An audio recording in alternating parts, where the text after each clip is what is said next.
Hey there, Twin Flame Tribe. It's been quite some time since I've uploaded a video for you guys.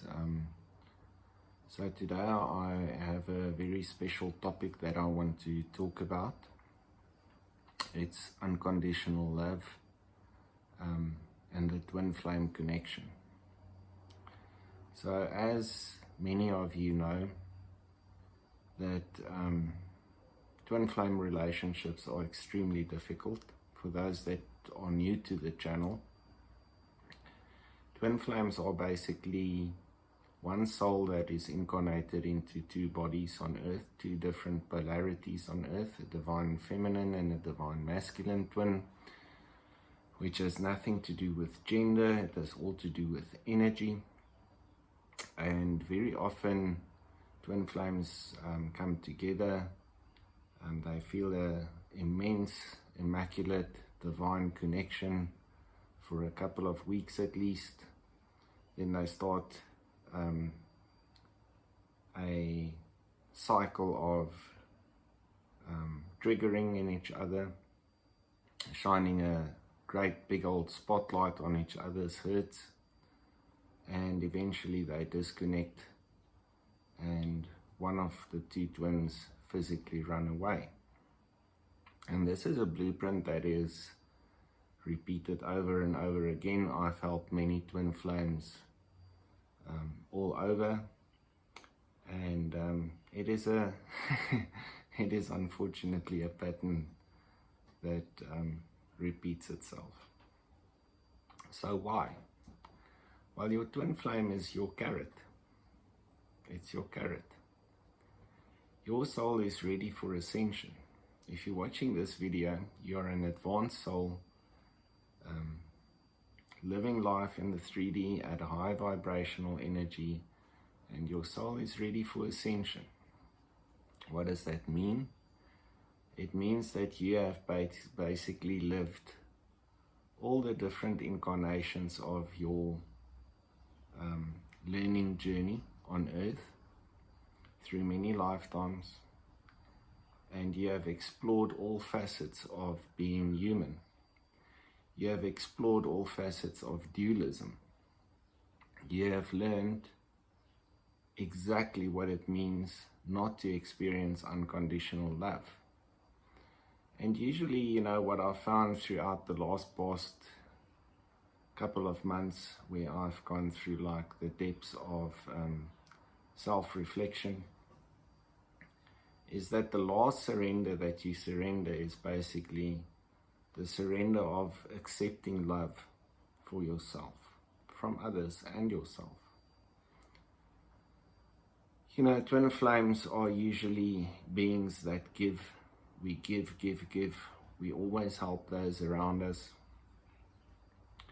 We provide others with love, and we provide others with unconditional love and support, but we very often neglect ourselves, and that is a problem.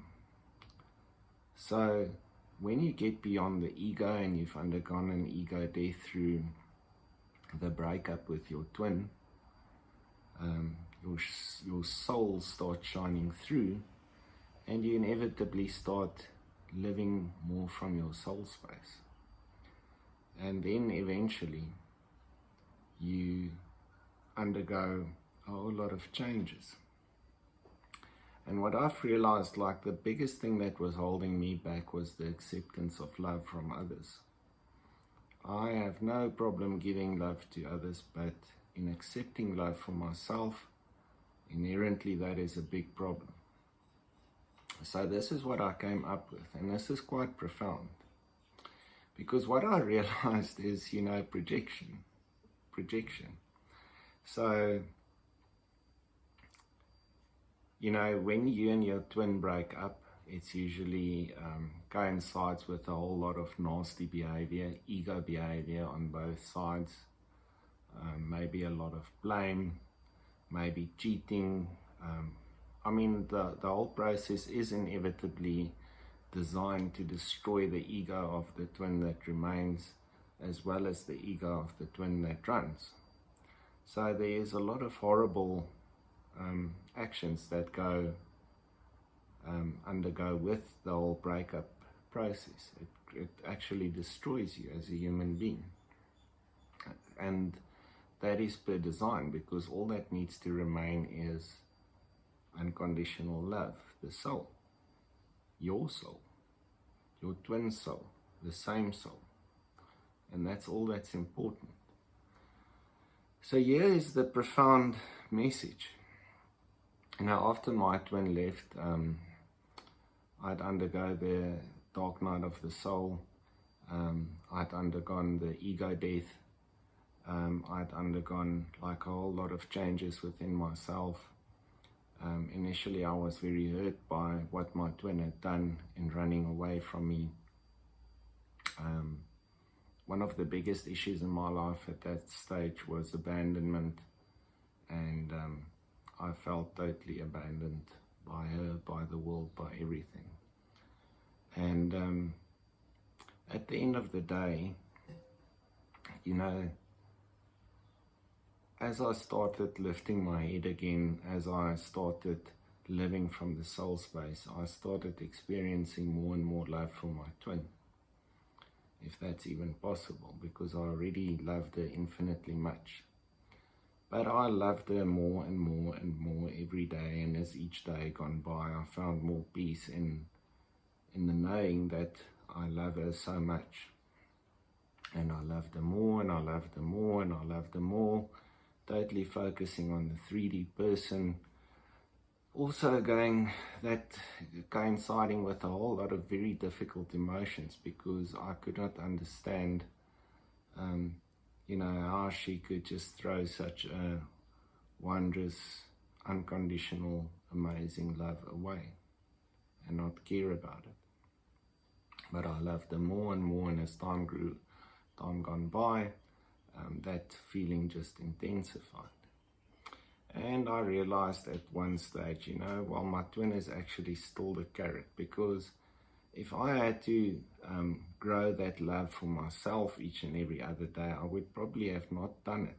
I would probably have said, no, I don't deserve it, I wasn't good enough, I would fall back into the ego, old templates and patterns of the past, and I would not do it. But because it was reflected towards my twin, I had no problem forgiving her for the things that had gone wrong, and finding that unconditional love and growing that unconditional love day by day.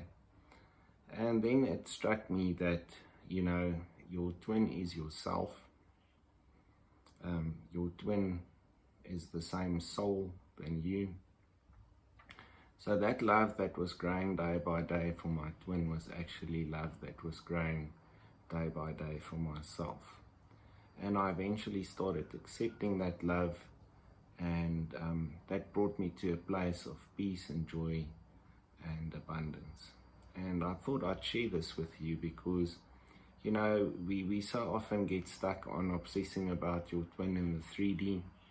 We so often get lost in the fact that you focusing totally on your 3D twin and struggling to find that path inwards in terms of detachment and finding that love for yourself. And I actually saw that in obsessing about your twin, focusing on your twin in the 3D for a period of time like I had done, that you actually grow love, but you're actually growing it for yourself, as it should be. Because at the end of the day, your ascension is all about finding that unconditional love and acceptance for yourself as well as others, and that you live in that space of being part of the all. Now remember, you are also part of the all, and that is what your soul needs to ascend. So once you're there, you can truly let go, you can detach, and you can embrace your ascension on earth and beyond. So I wish you a wonderful day. I just wanted to share that with you. I think it's quite profound if you think about it. By focusing on your twin, and because you have so much amazing, unconditional, endless love for your twin, You eventually reach a point of maturity where you turn it on yourself and realizing that all the whilst you were focusing on your twin, you were actually growing that love for yourself within yourself, and that is quite profound. Some of us just have that mental block where you don't think you deserve anything, and that is why it then happens this way, where you then focus that love outwards and then find it within at the end of the day. So I wish you a wonderful day, and I hope you find inspiration in this message. I'm sending all of you a lot of love and a lot of light, and I know how difficult this journey is. If you want some more guidance and training, you're welcome to sign up for the Sovereign Being full video course on the website. It's not expensive. It will give you everything you need to know about the twin flame journey to empower yourself and take your sovereignty back. Cheers, guys.